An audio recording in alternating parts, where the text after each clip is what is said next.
تو میرے نبی نے بتایا کہ ماں باپ کے ساتھ کیا کرنا ہے، کہ میری ماں ہوتی تو میں نماز ہی توڑ دیتا اس کے لیے۔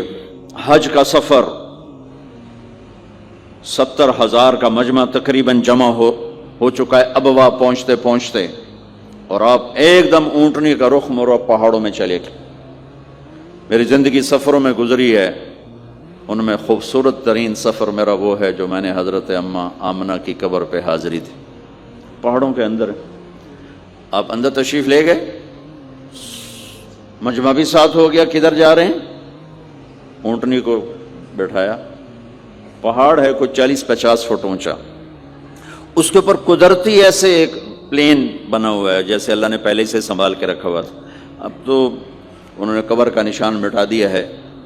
تو ماں کی قبر کے سرہانے تشریف لے گئے اور گھٹنے اٹھائے، ہاتھ یہاں رکھے اور سر گھٹنوں میں دیا ایسے۔ یہ پوزیشن ہے چھوٹے بچے کے رونے کی، جب وہ رونا چاہتا ہے تو پھر اپنے پاؤں اٹھا کر یوں کر دیتے۔ پھر اس کے بعد آپ ایک معصوم بچے کی طرح روئے، اور اتنا روئے کہ آپ کی ساری داڑھی آنسوں سے تر ہو گیا، آپ کا احرام تر ہو گیا، اور اپریل کی دھوپ تھی۔ اور آپ نے فرمایا میں آج رات یہیں قیام کروں گا۔ میں وہاں گیا ہوں، وہاں 2 آدمی نہیں ٹھہر سکتے۔ میرے نبی نے کہا میں یہیں ٹھہروں گا۔ آگے کوئی 6-7 میل دور انتظام تھا حاجیوں کے اس قافلے کے ٹھہرنے کا، کچھ لوگ چلے گئے ہوں گے، لیکن آپ نے وہ رات اپنی ماں کے سرہانے گزاری۔ اور میں جب وہاں پہنچا تو مجھے چونکہ سیرت پڑھی تھی تو مجھے چشم تصور میں وہ نظر آ رہا تھا، حضرت آمنہ کی عمر صرف 25 برس تھی، اور ہارٹ اٹیک ہوا اچانک، بولا نہیں جا رہا، اور اللہ کے نبی ماں کو دیکھ کے گھبرا رہے ہیں کہ کیا ہوا، 6 سال کا بچہ پہلی موت دیکھ رہا ہے، وہ بھی ماں کی۔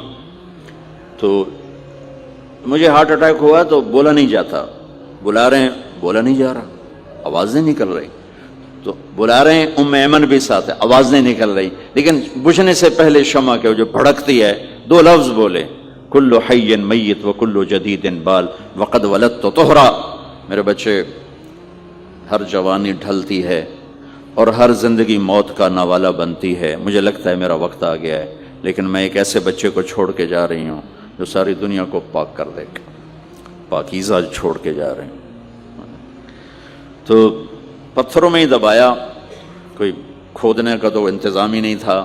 تو جب پہاڑ سے نیچے اترے تو اللہ کے نبی نے ایک دم ہاتھ چھڑایا، دوڑ لگائی، اور پھر پہاڑ پہ چڑھ گئے۔ تو ام ایمن آپ کی ماں ہے، دودھ پلا، 8 عورتوں نے میرے نبی کو دودھ پلا، ان میں ایک ام ایمن بھی۔ وہ جب پیچھے گئیں تو ایسا منظر تھا جس کو دیکھ کر شاید زمین بھی رو رہی ہوگی اور آسمان بھی اور ابوا کے پہاڑ بھی۔ آپ ماں کی قبر پر ایسے لپٹے ہوئے اپنے سینے کو پتھروں کے ساتھ، اور یوں دونوں ہاتھوں سے پتھر لیے ہوئے تھے۔ جب آپ ام ایمن قریب آئیں تو آپ سنا تو آپ فرما رہے تھے، ماں جی آپ کے سوا تو میرا کوئی نہ تھا، آپ بھی مجھے چھوڑ کے چلی گئیں، میرے لیے اب کس کی گود ہے؟ تو ام ایمن رضی اللہ عنہ نے اٹھانا چاہ کے، بیٹا اٹھو، تو آپ نے انکار کر دیا۔ تو ام نے کھینچ کے نیچے لائیں اور زبردستی لائیں اور اونٹنی پر بٹھایا، اور آگے 2 راتوں کا سفر تھا، وہ سب میرے نبی کے خاموش آنسوؤں سے آپ کا گریبان تر ہوتا گیا۔ اور آگے نہ کوئی خالہ ہے، نہ کوئی اور آسرا ہے، نہ باپ ہے، باپ اور ماں ہی بڑا سہارا ہوتے ہیں۔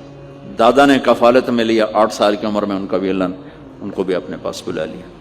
تو وہ سارا منظر میرے سامنے گھوم رہا تھا، اوپر سے سورج ڈوبنے والا تھا، تو وہ عجیب کیفیات تھے، وہ میں بیان نہیں کر سکتا ہوں۔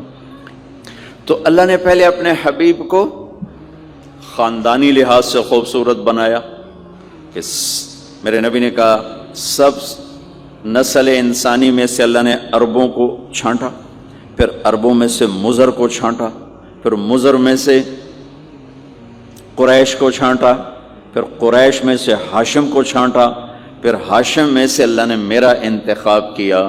میں اس دنیا میں سب سے عالی خاندان والا ہوں، مجھ سے بڑا خاندان کسی کا نہیں۔ مجھ سے بڑا کسی کا نسب نہیں ہے. اور آپ نے فرمایا کل سبب و نسب منقطع یوم القیامہ الا سببی و نسبی وسأبلھا ببلالھا. قیامت کے دن ہر رشتہ ٹوٹ جائے گا لیکن میری اولاد کے ساتھ رشتہ نہیں ٹوٹے گا. میں اسے پانی لگاؤں گا، میں اسے پانی لگاؤں گا.